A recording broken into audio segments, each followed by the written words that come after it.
Hey guys, what's going on? Welcome back to another live podcast interview. I know I say live, but this is kind of like pre-recorded, but it's completely live. It's unedited. So I haven't done one of these in a while because everyone's been sick. I mean, I've been sick with COVID. My assistant's been sick with COVID. Like, it's been crazy. So Happy New Year and all that jazz.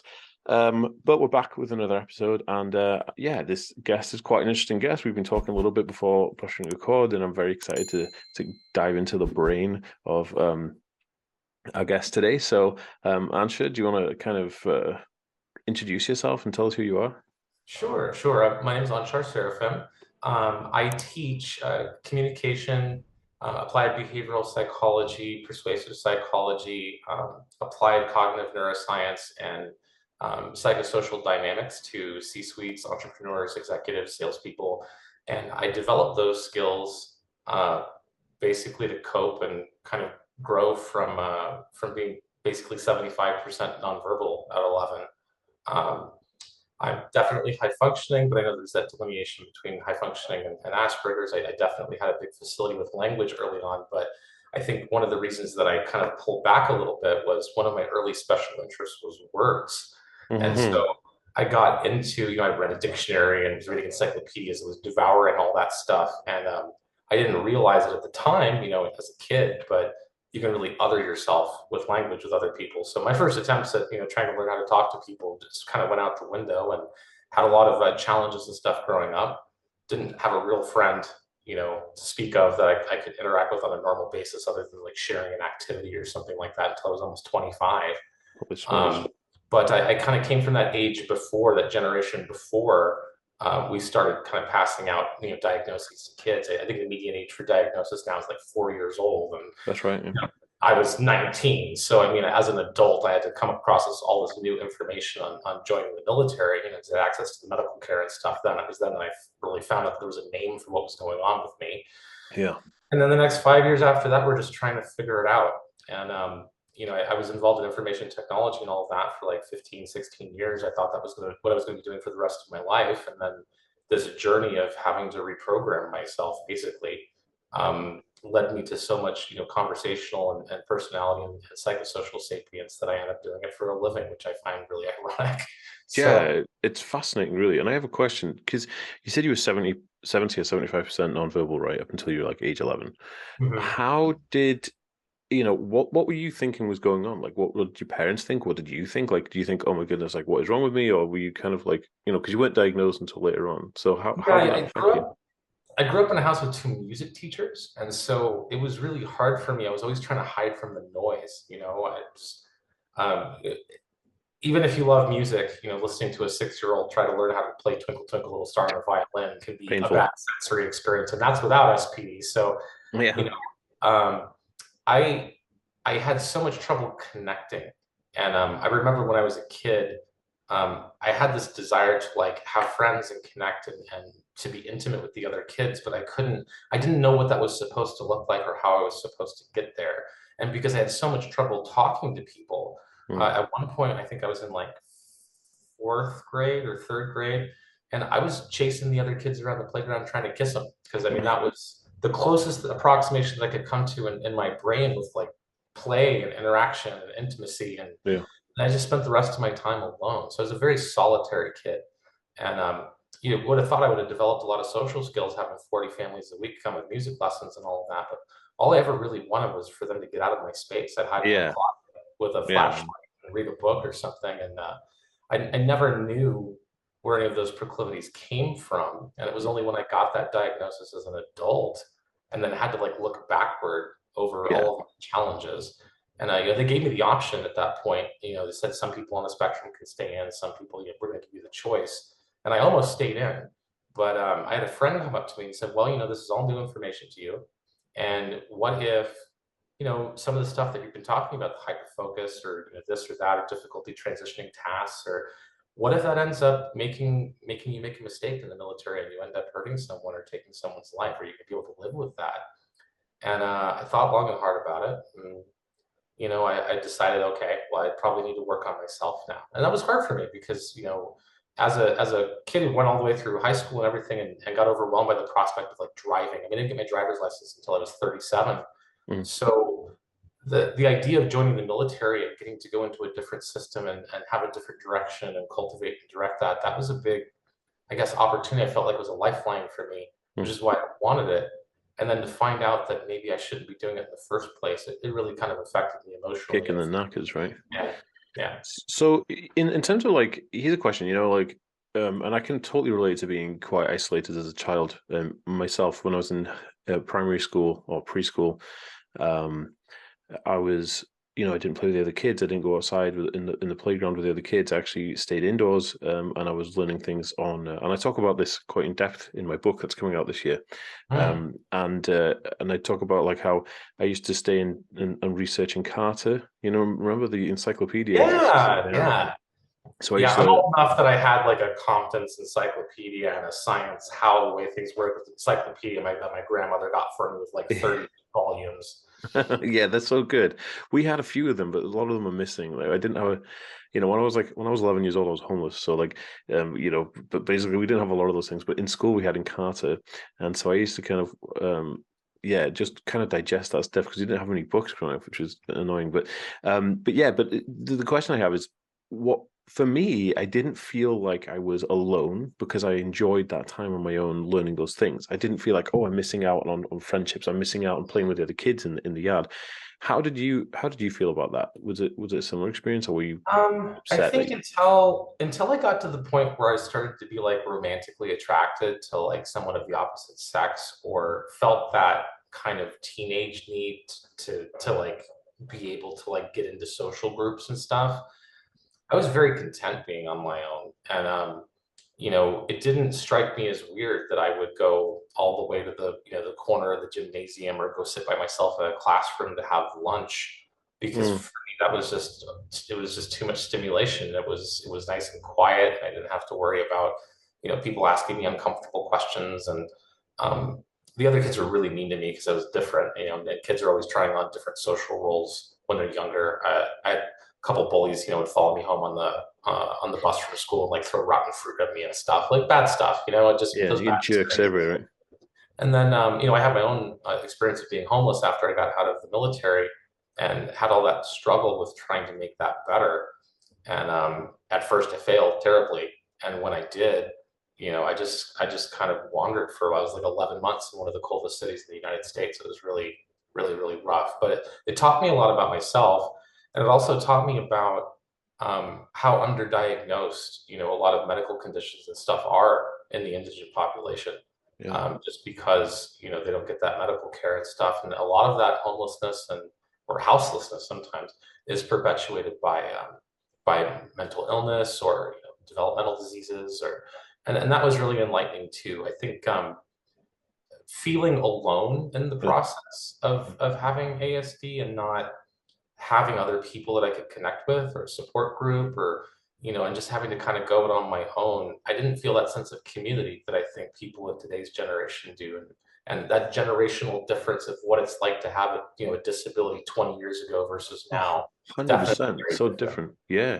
I mean, I was saying this, I was briefing the European Parliament about this is back in 2020, and I had to do it over Zoom because like the lockdown was about to was Right. imminent. And what I did, they invited me over there to like to France, and I was like, dude, I'm not going there. And they were like, yeah, we're fine. And I was like, no way. And then like a month later, the lockdown happened. But yeah, so I briefed them on how autistic people have like less access to things because it's all about employment, right? And I said, like, imagine you're an employer, this day and age, who didn't make accommodations for someone who's a wheelchair user, that kind of disability. You'd have like lawsuits coming out your ass. But if you go back to like the 1930s, I mean, it'd be your own fault if you're a wheelchair user, right? So it'd be like, get on with it, man. It's not my problem. Find something else to do. So, but that's where I feel that autism or neurodiversity is now, where like it's a disability that's not accommodated because it's not the topic of everyone's mind. They're just like, oh, whatever. But we need a legal statutes in place to help kind of like for employment and public spaces and public services have accessibility for autism, right? And that's Well, exactly and what I mean by a there's generation thing. there's issues there too, I think, and it's not just with awareness and stuff like that. I got into like the project of designing a 501(c)(3 or a nonprofit here in the States, and I was in the middle of doing that with a friend.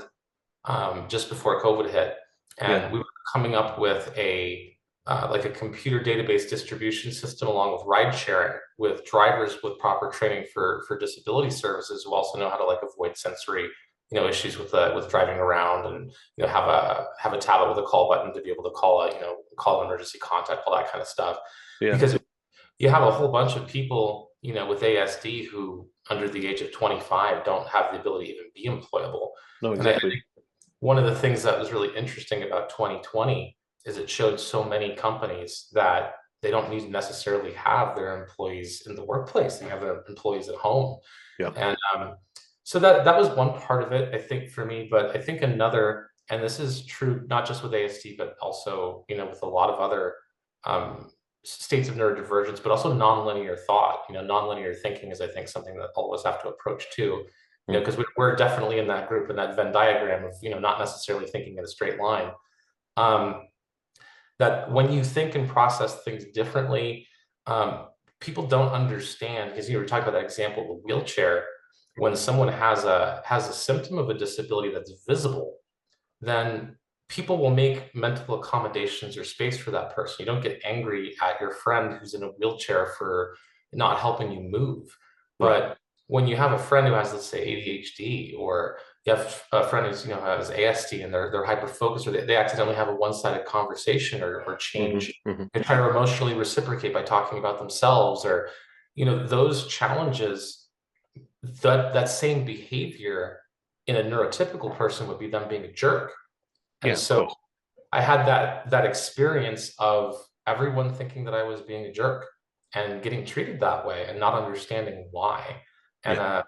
when I went and started working in a corporate, 'cause I used to go and do the training for the engagement ring sales in the northwestern United States. Well, cool. Was teaching like emotional dynamics and that kind of thing. And Mm.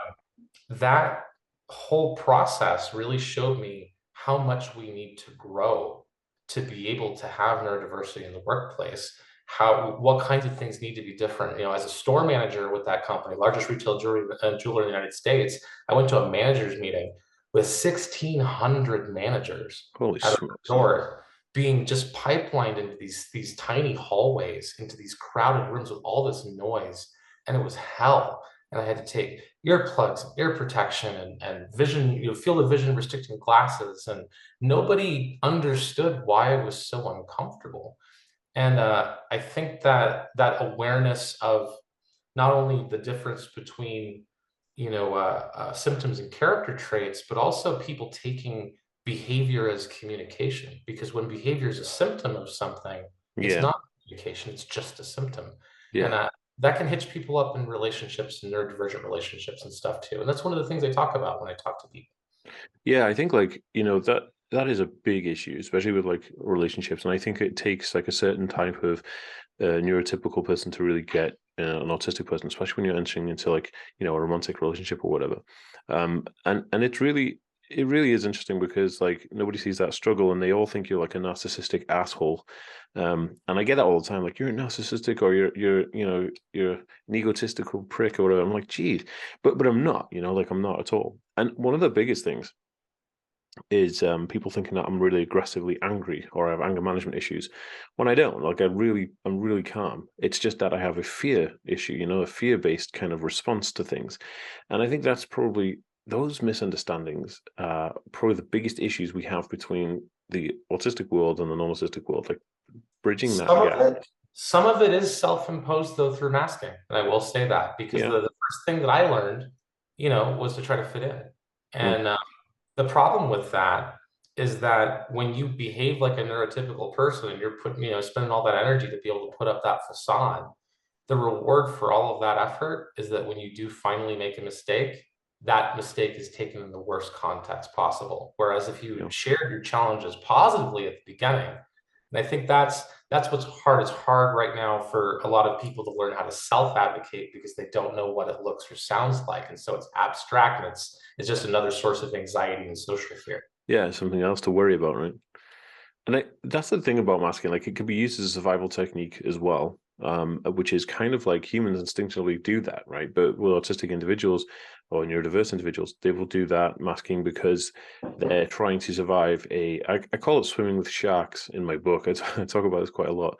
And it's like, how do you fit in with the sharks? Well, you act like a shark. But then the problem you've got with masking is that, sharks are sharks and fish are fish, right?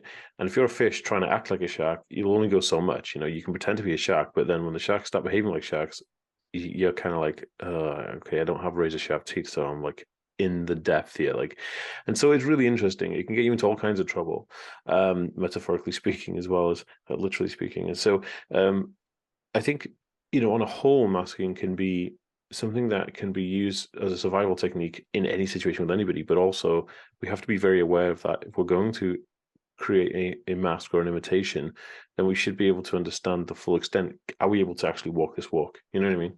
And I'm not a clinician, so I mean, my psychological opinions are based on, a decade and a half of being super involved in that, not from seeing patients or anything like that. But I will say that the process of suffering through social anxiety, being socially ostracized, going through the trauma of being misunderstood, mislabeled, um, othered by people, Mm-hmm. that sometimes you can have a PTSD reaction to that too, that you Mm-hmm. can Mm-hmm. literally develop post-traumatic stress from the stress of being socially excluded and made to feel emotionally isolated. And I think that one of the things that is missing from disability education is being able to self-assess, to recognize if you have, involuntary emotional responses or avoidance of particular situations or places or negative changes in your belief systems or Yeah. hyperarousal, being hypervigilant, and recognize that that means that you've been traumatized. Because no matter, I can speak,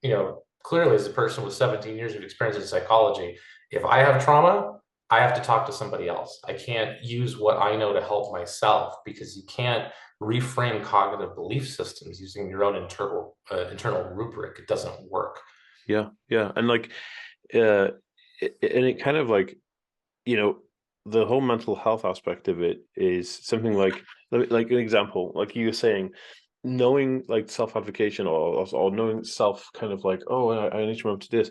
I realize that's a symptom of something else. And for me, one of the biggest ones is OCD, right? Like I don't even Mhm. know that something's an OCD until I kind of like it catches me off guard, or I'm like, I'm really frustrated that I really just want to leave the house. And then you're like, oh shit, like this is a whole OCD routine that's just taken hold of my life.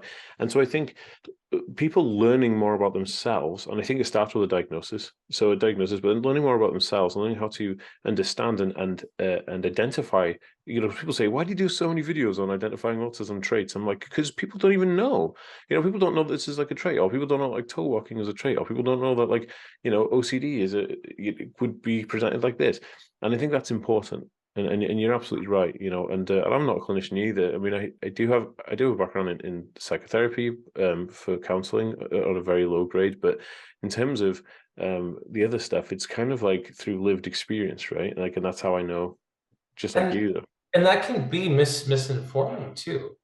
I think one of the most eye-opening books that I ever read when I finally made this decision to try to come out of my shell and learn, learn micro expressions, learn how to talk to people, learn appropriateness, understand sarcasm, Mm-hmm. all of these things that were not innate to me, um, was reading a book by Carl Sagan called The Dragons of Eden.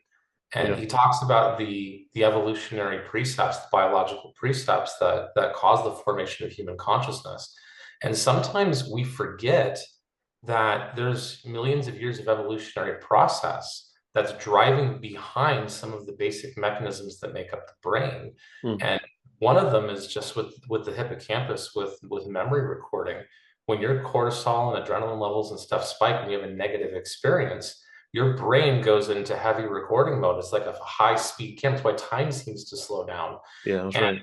there's so much more emotional primacy that's placed on negative experiences that Yeah, I think that psychological awareness, that self awareness, that your experience traveling through life with the set of biological systems that you're given can inherently distort your perception, and that what you see as truth is actually a funhouse mirror. And being able to have the self awareness to go through that process and to be able to verify and change belief systems. I think that's huge. I think it's part of self-development, 100%. whether you have a disability or not.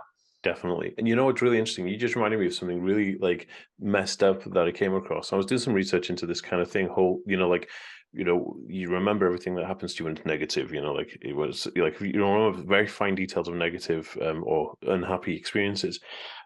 Because like everything slows down and your mind just starts recording everything in great detail because you're trying to figure out a way out of that mess, right? Your body is kind of going like, right, how do I get myself away from pain towards pleasure? Like, how do I do this? And when you think, and this is interesting, this is the part that really is fascinating. When you go to recall, when you do a stimulation recall, or a memory recall, it's like recall a time where you've been in negative experience. You're like, oh yeah, and you'll see it through your own eyes. In the memory, you'll be like, yeah, I was sitting there, and somebody came over and like, punched me in the face, and you're like, look this way, and you can see it as you looking through your own eyes through the memory bank. But if you go recall a time when a really happy time or a very pleasant time, you'll see yourself in a third person. It'll be like watching a movie of yourself doing those things. You don't necessarily know how you were feeling.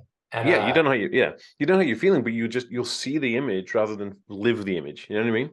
and that warps the cognitive process of building Yeah, cognitive systems and having firmly held beliefs about the way that the world works, and in much the same way that the stomach was evolved to understand how much volume of food was in it, not how many exactly. calories you have. As food technology moves on, you can Yeah, put the more stuff. calories into the same stomach, and now we have an obesity problem. It's the Yeah, same problem with the brain. If you're 100%. predisposed to lay awake at 4 o'clock in the morning remembering that job interview from 15 years ago, and that's what you remember, and the positivity is lost, then it changes your narrative. And speaking personally, because I have, a kind of a quasi autobiographical memory, Yeah. um, the recording, the frames of recording in the different times of my life, those frames have been rolling way, way faster during the Mm. negative. And it did warp my narrative. And I think that we get, especially if you have Asperger's and you're more of an NT type, you're more logical, we can get into that thing of kind of discounting or dismissing those happy-go-lucky bongo drum people who want to celebrate all these happy experiences. But psychologists disagree, but it's somewhere between 5 and 25 times more times that you have to have a positive experience for it to have the same weight on you as a negative experience. And that means everyone's funhouse mirrors are warped. Yeah, 100%, dude.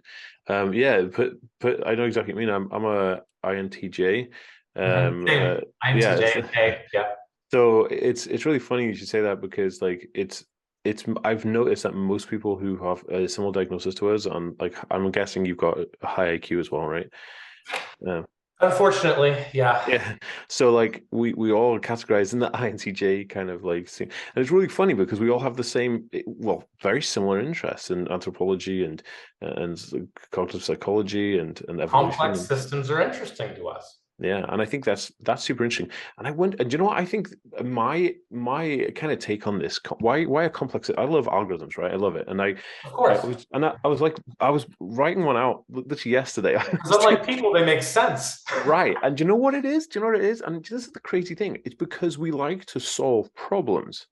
And every like complex systems are problems. I love systems. I love any type of system. Like, and it's because it's a problem because how I can you make it more relate. efficient, right? Yeah, exactly. Yeah, It's like yeah. how can you make a system work smoother? Like I always want to try to optimize shit. Like I'm always trying to optimize stuff. Yeah, There you no, go, dude. I There you go. totally, yeah, yeah.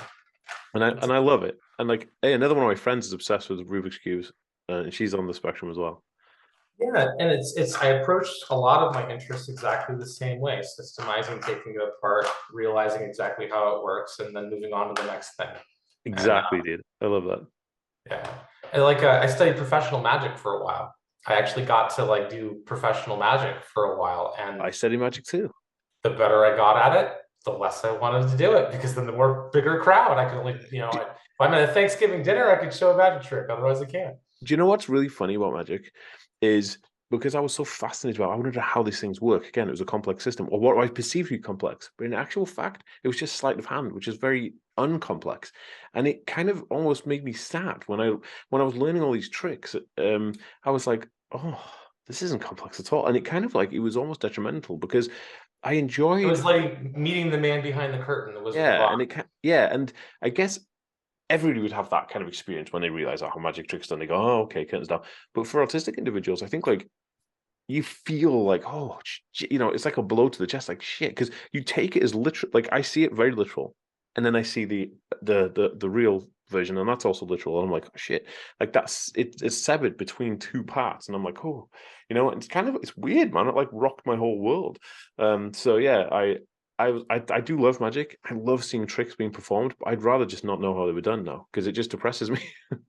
I think that's kind of the way I originally approached human beings with relationships. Once I started to figure out personality dynamics, plans, points of behavior, dopamine routed programming, and Yeah, cognitive systems, and all of that, then unless someone's self-aware, and that's a rare trait, yeah, you know, they have to earn that authenticity of knowing where their actions, their reactions, their antecedents, all where it all comes from, yeah, and then being able to like make authentic decisions about the kind of person that they want to be. And so many people out there are just reacting. And yeah, for them, when I figure out someone who only knows how to react in their life, it's kind of like figuring out the trick to a magic trick. It's kind of disappointing because yeah, it's like, okay, you're controlled by your reactions. Your behavior is predicted by what goes into that system, not the choices and the changes in belief and stuff that you make, because that's not something that's important to you. And I have yeah. to accept that that is one way to live life that can make some people happy. Yeah, it's crazy. I always call it the zombie nation. Like I feel like, and you must feel this NPCs, too. Yeah, NPCs. yeah, but yeah, no, my God, it's true because like you feel kind of like it's not saying that like I'm higher than everybody, but I feel like I float above people. I'm like, guys, it's like I'm dealing with toddlers the whole time when I'm talking to people. I'm like, and I don't mean it in a disrespectful way. I'm like, dude, how dumb can you be? Like, like simple things. I'm like, God, like somebody go like people are like, and this is one thing that really really fascinates people. Like, I go to work all day and I come home and I'm really, I'm still broke, I'm working like, 25 hours a day, and I'm like, okay, dude, but there's a very simple logical explanation for this, right? You're working and there's a finite amount of time and you're exchanging time for money. So you've got finite amount of money you're going to be able to accumulate. But if you can sell something that is, you do it once and sell it multiple times and it's infinite, right? But you're trading time for Ability, money, yeah. Replicability man. and scale. Yeah, Or instead of doing earned income, you go with a with different kind of, skill. Yeah. yeah. Yeah, and that's the thing. Like, I'm like, and I said to somebody the other day, I was in a chippy in the UK. We have loads of those, and somebody was like, this girl was like, "Oh, the chippy's closing." I said, "What are you going to do?" She's like, "Oh, I got another job as like a professional kind of but bouncer, they call them in the UK, but it's like basically a security guard." And I said, "Well, why don't you just make a video teaching people how to actually cook chips like a chippy, and then sell that for $40?"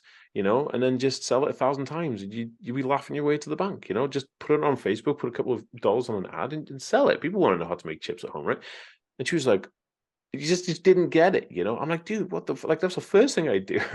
And this isn't just a neurodivergent thing, because I'm in this really cool group called the Octopus Movement, and it's a grouping of nonlinear thinkers. Ooh, nice. And it's such a cool group because we all relate to the way that other people are mystified by the way that we solve problems, and that we enjoy deconstructing, playing with systems, and putting them back Oh, together. So fucking love it. um, we've got kind of like a project right now. It's actually going to be going live this next month, called "Pick My Nonlinear Brain." You can talk about, go to the site and find whatever topics that you're interested in getting different perspectives on, and then the system will hook you up with a nonlinear thinker who's in that sphere, so that Oh, you can that's cool. try Try deconstructing and some ideas and stuff. dude, that's fire. I want in on this group. You know, Yeah, when I'll you throw you an said invite if you're interested. Yeah, 100%, dude. One of the interesting things you said then is about problems. And people say to me like, Dan, how can you, because I don't see problems as problems, right? Problems are not something that worries me. Problems are things that excite me. And they're like, dude, why are you not scared of problems? Because I'm like, there's no such thing really as a problem because all you have is a potential towards a solution, and that potential is what excites me. Because if you know that something is a problem, then you already know that there's an answer to that problem, right? Otherwise, it wouldn't be a problem. There This is has like to be. sales. When I teach Yeah, sales, I said you should yeah, get excited about their objection, because an a hundred objection percent. is a buying signal. It means Yeah, that there's only a couple of things standing in their way to taking action. 100%. And you have to figure out how to knock that domino down for them, right? Yeah, solve that variable, but also be able to maintain a positive experience through relationships, stay in touch with their needs so that you're actually servicing them and not taking from them, Exactly. cultivate a future relationship, be able to scale the sale, blah, blah, blah, blah, blah, blah, Yeah. blah. You can't do any of that until you connect to that part of them and that understanding. And there's a disconnect with people. But I will say this from studying psychology, that when you think of like the standard bell curve distribution of intellect, and Yeah. you have that 95 to 105 range in the middle there, and then you go to the outliers, those 15% on either side, Yeah. that means that a little under 1 in 7 people has an IQ under 85. And I think that a lot of entrepreneurs forget that sometimes those are the people who need their goods or services the most. Yeah, But because that they're means at a that they have to disadvantage, right? keep their message to be palatable to that. Yeah. I Yeah. think the other time that we remember is sometimes when we're on the road. But yeah, yeah, and I think that being able to like explain and compartmentalize different ideas and break them down in different ways and solve problems in different ways, because sometimes solving problems in different ways presents different roadblocks and challenges than solving them a different way. And the But specific circumstances of a situation can sometimes mean that that path is clearly easier. yeah, exactly. And it's kind of like, that Facebook has this has a motto, or the people who work in Facebook, they say fail and fail hard.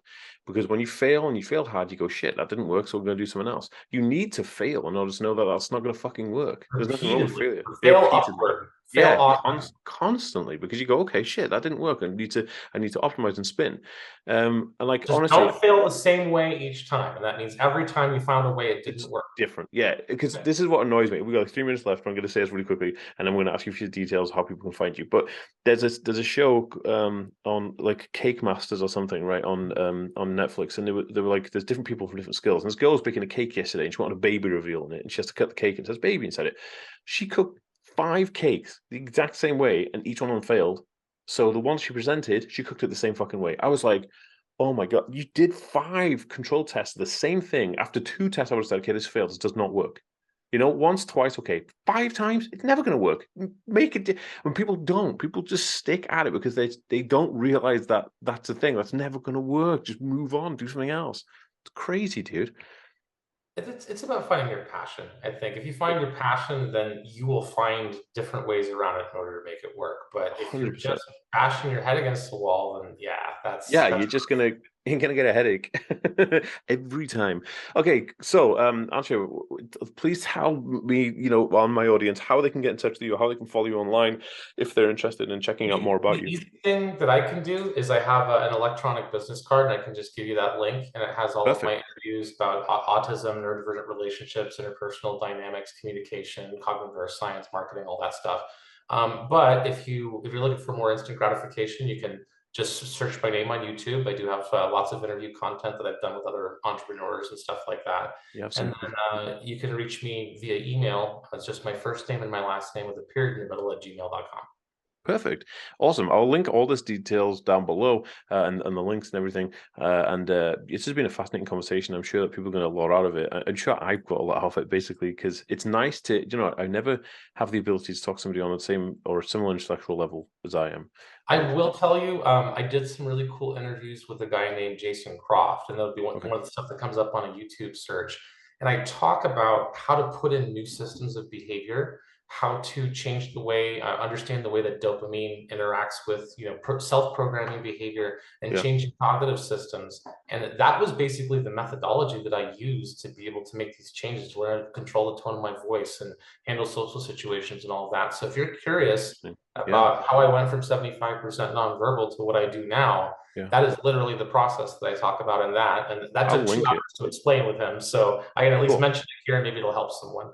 Definitely. I will link that in this video on YouTube so people can find that. But Anshu, thank you so much for being a guest. It's been absolutely fascinating. And I'm sure everyone listening and watching is going to be like blown away with what we've just discussed. Thank you so much, dude. And stay in touch. It'd be good to kind of like maybe do another one or hang out or something or do. Yeah, I'll send you the Octopus Movement invite. That's Please. a Facebook group is the face that I'll send for that. And then if we get any interest from the video and people want to go into some of the topics I can discuss, get into a little bit more, neurophysiology and stuff, I'd love Yeah. that. Yeah, dude. Me too, dude. I love it. Okay. Peace out, dude. Thank you so much for being here, and I will talk to you soon. Make sure you email me those links and stuff. I will. I'll do it right All right. now. Peace out, man. Bye.